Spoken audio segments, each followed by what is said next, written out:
जय श्री हरि विष्णु। भगवान हरि की कृपा आप पर सदैव बनी रहेगी और वीडियो को लाइक करके चैनल को सब्सक्राइब अवश्य कर लें। प्रिय भक्तगणों, एक साल का सबसे कठिन व्रत देव व्रत निर्जला एकादशी आने को है। बहुत ही विष्णु प्रिय तिथि है। कहा जाता है निर्जला एकादशी, जो कि ज्येष्ठ मास के शुक्ल पक्ष में आती है, उस एकादशी को निर्जला एकादशी कहा जाता है। जो भी मनुष्य निर्जल रहकर इस उपवास को करता है, उसे साल के सभी 24 एकादशी व्रत के समान संपूर्ण फल की प्राप्ति मिलती है। उसके पापों का शमन होता है। शास्त्र कहते हैं कि मात्र निर्जला एकादशी का व्रत करने से ही समस्त एकादशी के व्रत का फल प्राप्त हो जाता है। मतलब अगर आप किसी भी कारणवश पूरे साल की एकादशी नहीं रख पाते हैं, तो मात्र आप निर्जला एकादशी का व्रत अगर विधि विधान से रखें, तो आपको समस्त एकादशी के व्रत का जो पुण्य फल प्राप्त हो जाता है। साल में 24 एकादशी आती है और जब अधिक मास लगता है तो एकादशी के व्रत की संख्या 26 हो जाती है। इन सभी व्रत का फल हमें सिर्फ निर्जला एकादशी के व्रत से प्राप्त हो जाता है, क्योंकि यह व्रत बहुत ही कठोर होता है। निर्जला एकादशी ज्येष्ठ मास में आती है और ज्येष्ठ मास में तपती गर्मी, इस गर्मी में निर्जल रहकर व्रत करना होता है। मतलब एक भी बूंद जल की ग्रहण नहीं करनी है। निर्जला एकादशी के व्रत में नियम यही कहता है।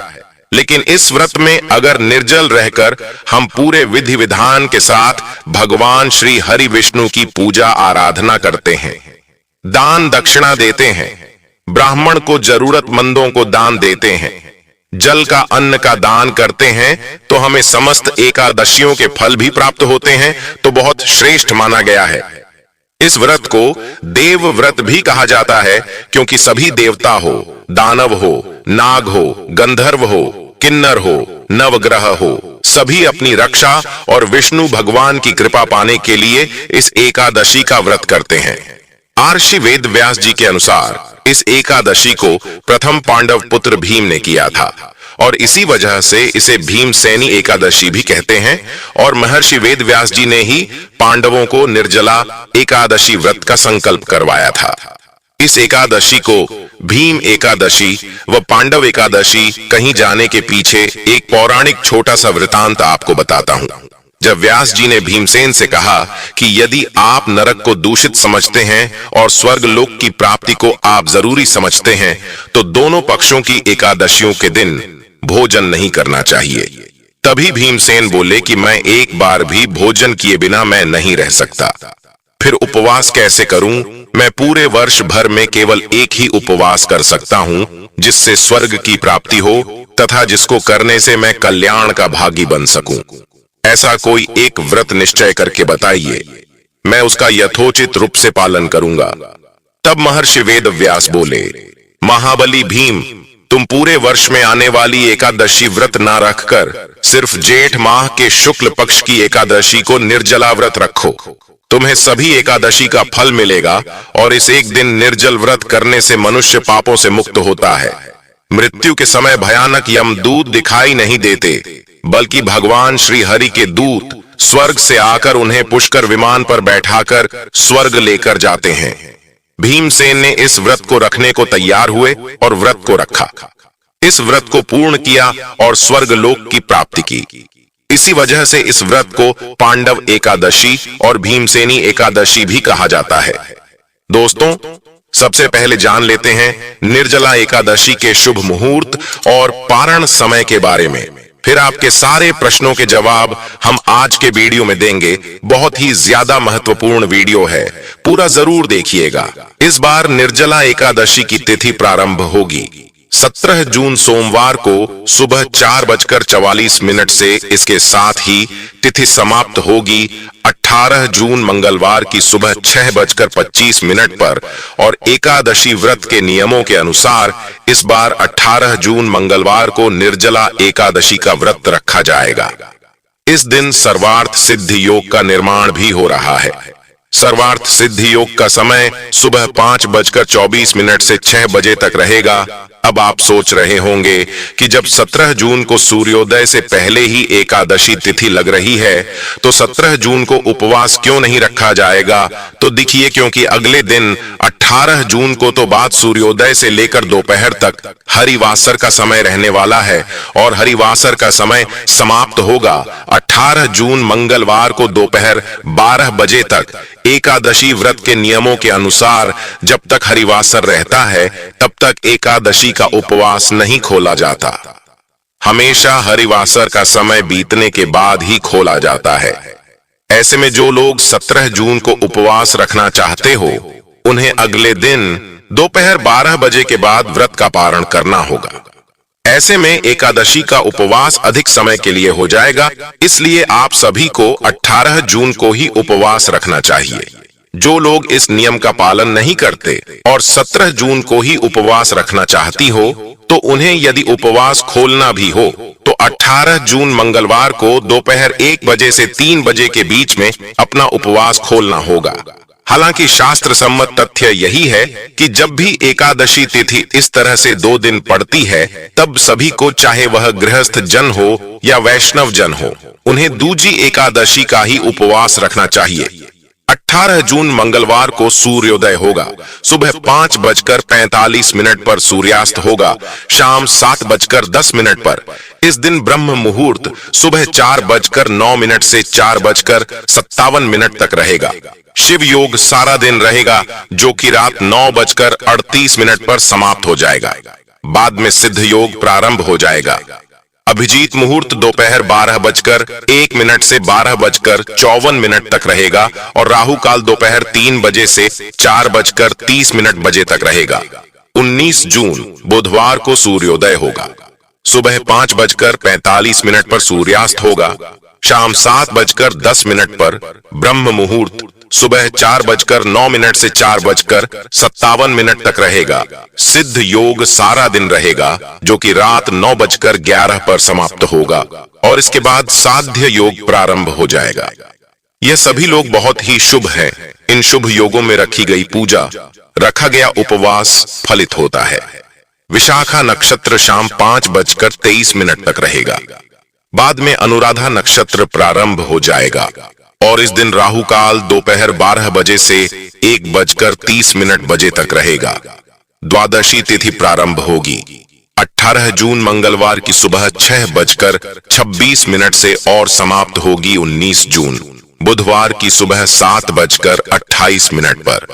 क्योंकि बुधवार को सुबह जल्दी ही द्वादशी तिथि समाप्त हो जाएगी, इसलिए तिथि समाप्त होने से पहले पहले आपको उपवास खोल लेना होगा। अब जाने का पारण मुहूर्त के बारे में। 19 जून बुधवार को एकादशी व्रत का पारणा किया जाएगा। सुबह 5:28 से सुबह 7:28 तक निर्जला एकादशी व्रत का पारण, जो तिलेन पारण यानी कि तिल से व्रत का पारण है। यह संभव न हो तो आप जल से, तुलसी दल से या फल से व्रत का पारण करें। दोस्तों, बात करते हैं पहले प्रश्न के बारे में, कुंवारी लड़कियां क्या व्रत कर सकती हैं? तो देखिए, सनातन धर्म में हमारे शास्त्र कहते हैं कि अगर आपकी उम्र 8 वर्ष से अधिक है तो आप सभी व्रत कर सकते हैं और एकादशी के व्रत का भी आप पालन कर सकते हैं। एकादशी का व्रत श्रेष्ठ माना गया है। सभी प्रकार के पापों से, दोषों से मुक्ति कराने वाला, श्री हरि विष्णु की कृपा दिलाने वाला यह बहुत ही महत्वपूर्ण व्रत है। इस व्रत को कोई भी धारण कर सकता है, पुरुष, स्त्री, कुंवारी लड़की हो या विवाहिता हो, कोई भी इस व्रत को करें, इसका फल उसे अवश्य प्राप्त होता है।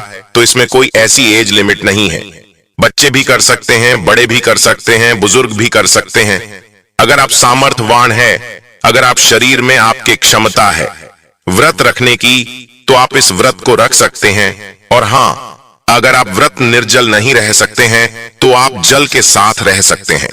जल नहीं ले सकते हैं तो फल के साथ रह सकते हैं। और जो लोग फलाहार से भी व्रत नहीं रह सकते हैं, आज के दिन अगर वह एकादशी की व्रत में अन्न लेकर भी, मतलब सात्विक भोजन के साथ व्रत करेंगे तो उनको इसका फल अवश्य प्राप्त होगा। एकादशी का व्रत भगवान श्री हरि विष्णु को बहुत प्रिय है। जितना अधिक सामर्थ्य आप में है, जितना आपके शरीर में क्षमता है, उतना प्रयास व्रत को रखने का जरूर कीजिए। अगला जो प्रश्न है, पानी कब और कैसे पीना चाहिए, कब से कब तक निर्जल रहना चाहिए। देखिए, निर्जला एकादशी के व्रत में नियम कहता है कि एकादशी के सूर्योदय से लेकर द्वादशी के सूर्योदय तक, यानी कि पारण तक आपको निर्जल रहना है, पानी नहीं पीना है। निर्जला एकादशी का व्रत कठोर होता है, खासकर ज्येष्ठ के महीने में जब प्रचंड गर्मी पड़ती है, तब निर्जला एकादशी का व्रत रखा जाता है, जो कि जीवन में जल के महत्व को बताता है। लेकिन अगर आपने निर्जला एकादशी का व्रत रखा है, आपको बहुत अधिक प्यास लग रही है, या ऐसी स्थिति आ पड़े कि जल के बिना प्राण संकट में आ जाए, तो इसके लिए शास्त्रों में कुछ उपाय भी बताए गए हैं, जिससे कि आपकी प्यास भी बुझ जाएगी और कोई दोष नहीं लगेगा। साथ ही इस विधि से जल ग्रहण करने पर आपका व्रत भी निष्फल नहीं होगा। आइए जानते हैं क्या है वो उपाय। निर्जला एकादशी में व्रत के दौरान अगर आपको अधिक प्यास लग रही है, तो आप ओम नमो नारायणाय मंत्र का 12 बार जाप करें। इसके बाद चांदी, पीतल या मिट्टी धातु के पात्र में पानी में गंगा जल मिलाकर भर दें। इसके बाद आप घुटने और हाथों को जमीन पर रखकर पशुवत जल पी सकते हैं। इससे व्रत निष्फल नहीं होता है। इस तरह से जल पीने के बाद आप पुण्य व्रत का पालन करें और अगले दिन यानी द्वादशी तिथि को विधि पूर्वक एकादशी व्रत का पारण करें। निर्जला एकादशी में व्रत के दौरान अगर आपका गला सूख रहा है, तो आप आमचन कर सकते हैं। इसके अलावा आप कुल्ला करके पानी को बाहर निकाल सकते हैं। इससे पानी गले से नीचे नहीं जाएगा और आपका व्रत भी नहीं टूटेगा। अब बात करें निर्जल नहीं रह सकते हैं तो क्या करें। अगर व्रत करना चाहते हैं, हमारे मन में श्रद्धा है कि हम श्री हरि विष्णु का यह व्रत करें, उनकी कृपा हमें भी प्राप्त हो, लेकिन हम निर्जल नहीं रह पाते हैं, तो हमें क्या करना चाहिए अगर आप निर्जल नहीं रह पाते हैं। जैसे कि कुछ समय कुछ ऐसे भी नियम होते हैं, जैसे कि हम प्रातः काल की संकल्प ले लें कि हम आज सूर्योदय से लेकर कल सुबह तक निर्जल ही रहने वाले हैं, तो आपको संकल्प का पालन करना चाहिए और आपको यह नियम पालन करने का पूरा प्रयास करना चाहिए। लेकिन अगर आप व्रत में संकल्प लेते हैं कि हम यथासंभव निर्जल रहने का प्रयास करेंगे, जितनी हमारे शरीर में क्षमता है उतना हम प्रयास करेंगे कि हम निर्जल रह पाए, तो आप प्रयास करें।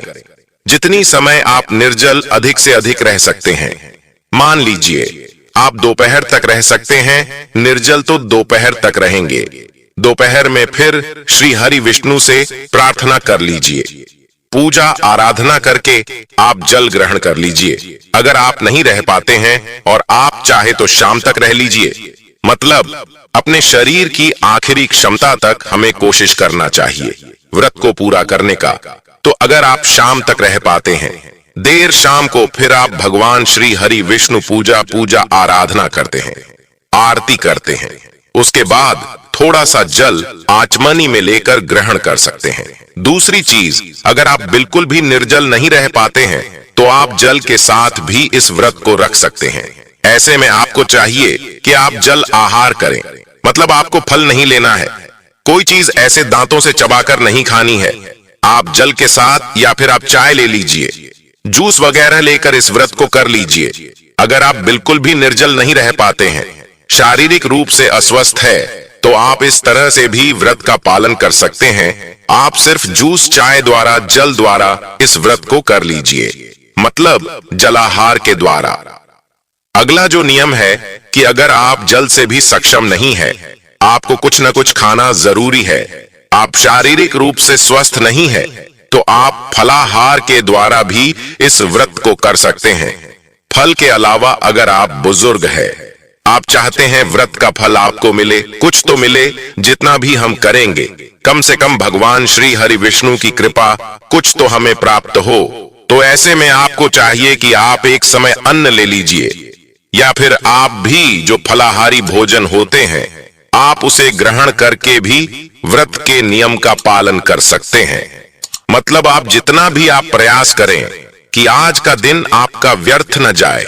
निर्जला एकादशी है, साल की सबसे बड़ी एकादशी है, तो आप अधिक से अधिक अपनी शारीरिक क्षमता के अनुसार भगवान श्री हरि विष्णु की कृपा प्राप्त कर सके, तो आप व्रत के जो भोजन होते हैं, फलाहारी भोजन जो होते हैं, आप उसे लेकर के भी व्रत कर सकते हैं। सेंधा नमक ले सकते हैं, और आप जैसे के व्रत फूड जो होते हैं, कुत्तू का आटा, सिंघाड़े का आटा, इसके द्वारा भी व्रत कर सकते हैं। अगर आप इससे भी सक्षम नहीं हैं, तो मैं आपको कहूंगा कि आप अन्न लीजिए, सात्विक भोजन लीजिए। सात्विक भोजन का मतलब लहसुन प्याज का त्याग कर दीजिए। इससे भी आपको एकादशी का पुण्य फल प्राप्त होगा। व्रत की कथा सुनिए और आज भगवान की पूजा आराधना कीजिए, उनके मंत्रों का जाप कीजिए। अधिक से अधिक समय भगवान श्री हरि विष्णु के चरणों में आप व्यतीत कीजिए, तो आप अगर अन्न लेकर भी इस व्रत को सात्विक विधि से पालन कर लेते हैं, तो भी आपको भगवान श्री हरि विष्णु की कृपा जरूर मिलेगी। वैसे निर्जला एकादशी का नियम है कि हमें पूरी तरह से निर्जल रहकर ही व्रत करना चाहिए। तो अगर आप स्वस्थ हैं, शारीरिक रूप से सक्षम है कि आपने निर्जल रह पाए, तो कोशिश करें कि एकादशी के सूर्योदय से लेकर एकादशी द्वादशी के सूर्योदय तक निर्जल रहे, तभी इस व्रत का संपूर्ण फल हमें प्राप्त होगा। बाकी जो नियम है, जैसे जल आहार, फलाहार या फिर अन्न का आहार ले रहे हैं, तो इसमें यह हो जाएगा कि आपको एकादशी का कुछ फल तो अवश्य प्राप्त होगा। श्री हरि विष्णु की कृपा तो मिलेगी, क्योंकि आपने अपने शरीर की क्षमता के अनुसार प्रयास किया। इस विधि से आप रह सकते हैं। अगली चीज, निर्जल व्रत रह रहे हैं। हमें संकल्प लिया है निर्जल का, लेकिन क्या हम चाय और दूध पी सकते हैं या फिर जूस ले सकते हैं? नहीं। अगर आपने निर्जल व्रत का संकल्प लिया है, मतलब जल नहीं पी रहे हैं, तो यह कोई विकल्प नहीं होता है कि जल नहीं लेंगे, लेकिन हम चाय पी लेंगे, दूध ले लेंगे, जूस ले लेंगे और हमारा व्रत फिर भी निर्जल कहा जाएगा? नहीं, ये बिल्कुल गलत है। अगर आप निर्जल हैं, मतलब आप सिर्फ निर्जल है। आप आचमनी से ही जल ले सकते हैं, जो पूजा के समय आचमनी नहीं ली जाती है। तो इसी तरह से हमें निर्जल रहना चाहिए, और व्रत अपनी शारीरिक क्षमता के अनुसार ही रखा जाता है। तो अगर आप अपने शरीर से पूरी तरह से स्वस्थ हैं, तभी आप पूरी तरह निर्जल का संकल्प लें। और जो एकादशी निर्जला एकादशी का व्रत कर रहे हैं, तो आपको प्रयास करना चाहिए कि पूरी तरह से निर्जल रहकर की व्रत करें। मतलब एकादशी से द्वादशी तक निर्जल ही रहना है। कुल मिलाकर अगर आपने निर्जल व्रत का संकल्प किया है, तो आपको पारण के समय जल लेना है। बाकी आप अगर शारीरिक क्षमता के अनुसार निर्जल या जलाहार ले रहे हैं, तो आप बिल्कुल जल ले सकते हैं। अगर आपसे नहीं रहा जा रहा है पूरे समय, तो आप जल ले सकते हैं। अगला प्रश्न आपका है, दान किन चीजों का करें? आज के दिन आप गौ का दान कर सकते हैं, स्वर्ण का दान कर सकते हैं। भूमि दान का महत्व है, और आज के दिन दान में आप अपने सामर्थ्य के अनुसार अन्न का, वस्त्र का दान कर सकते हैं, फलों का दान कर सकते हैं, सब्जियों का दान कर सकते हैं। अब जैसी आपकी सामर्थ्य, जितना आपके पास से धन की क्षमता है, उस हिसाब से आपको दान करना चाहिए। एकादशी के दिन जल दान का आज विशेष महत्व है, तो जल का दान आप अधिक से अधिक कीजिए, क्योंकि जल दान से ही सर्वश्रेष्ठ फल की प्राप्ति होती है। निर्जला एकादशी के व्रत में तो जल का दान आप अधिक से अधिक कीजिए। जीव जंतुओं के लिए पानी की व्यवस्था कीजिए। आप अपनी छत पर किसी पात्र में जल भरकर रखें, जो कि पक्षियों के लिए पानी की व्यवस्था हो जाएगी। अगर आप पर राहगीरों के लिए पानी की व्यवस्था कर सकते हैं, प्याऊ लगा सकते हैं, या कहीं पर भी आप शरबत बंटवा सके, बोतल में पानी भरकर दे सके, किसी भी जरूरतमंद को, प्यासे को, तो बहुत श्रेष्ठ फल की प्राप्ति होती है। एकादशी के दिन या द्वादशी के दिन किस दिन दान करना श्रेष्ठ होता है? देखिए, दोनों ही दिन आप दान कर सकते हैं। एकादशी के दिन भी आप दान कर सकते हैं, और द्वादशी के दिन तो हमें दान करना ही होता है। अपने पारण से पहले दान करना श्रेष्ठ होता है और जरूरी होता है। तो एकादशी द्वादशी दोनों ही दिन में किसी भी दिन आप दान कर सकते हैं, या दोनों ही दिन आप दान कर सकते हैं, कोई संशय मन में नहीं है। इस समय में जरूरत की चीजें दान की जाती है, जैसे कि गर्मी का मौसम है तो छाता दान करें, पंखा दान करें, जूता दान करें और सीजनल फ्रूट्स होते हैं, खरबूज, तरबूज इत्यादि दान करें तो बहुत श्रेष्ठ दान है यह। और इनमें बहुत अधिक खर्चा नहीं है। और हाँ, जितनी चीजों का आप दान कर सकते हैं उतनी ही चीजों का दान करें। कोई ऐसा भार नहीं है आपके ऊपर कि जितनी भी चीजें आपको बताई जा रही हूं सभी चीजों का हमें दान करना है। आप जो दान कर सकते हैं, जैसे कि आप किसी जरूरतमंद को भोजन करा सकते हैं, किसी को पानी का दान कर सकते हैं तो वह कर दीजिए। मतलब जितना आपसे हो सकता है उतना आप दान करें और दान का फल हमेशा श्रेष्ठ होता है। सामर्थ्य के अनुसार दान करना चाहिए। कलश के दान की विधि क्या है? देखिए, कलश में जल भरना होता है तो आपको मिट्टी का कलश लेना है।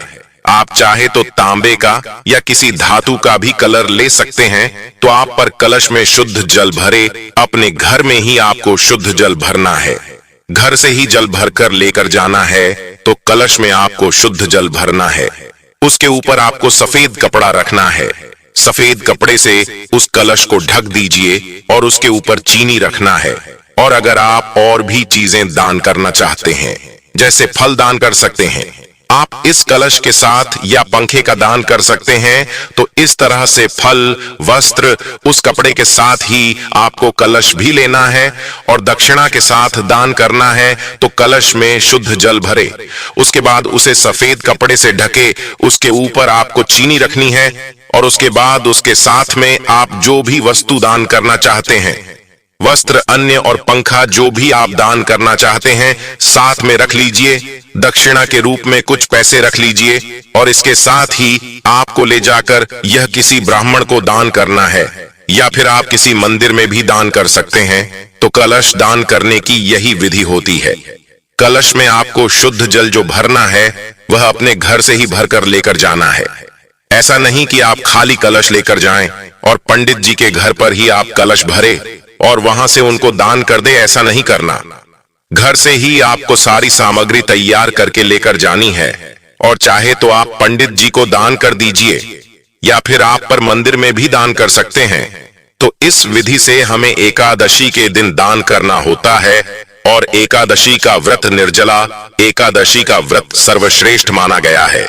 इस व्रत को अगर आप नियम पूर्वक कर पाते हैं, पूरे विधि विधान के साथ, जैसे कि निर्जल रहकर, तब तो सर्वश्रेष्ठ है। नहीं तो जितना भी आप में सामर्थ्य है, जितनी भी आपके शरीर में क्षमता है, फलाहार, जलाहार या फिर आप व्रत के आहार लेकर इस व्रत को करने का पूरा प्रयास शुरू करिए, ताकि आपको भगवान श्री हरि विष्णु की कृपा जितना भी अधिक से अधिक प्राप्त हो सके उतना आप प्राप्त करने का प्रयास कीजिए। उम्मीद करता हूं आज की वीडियो में जो आप लोगों के मन में प्रश्न थे, उन प्रश्नों के जवाब जो मैंने दिए, आप संतुष्ट होंगे। वीडियो आपको अच्छी लगी हो तो वीडियो को लाइक कर दीजिए।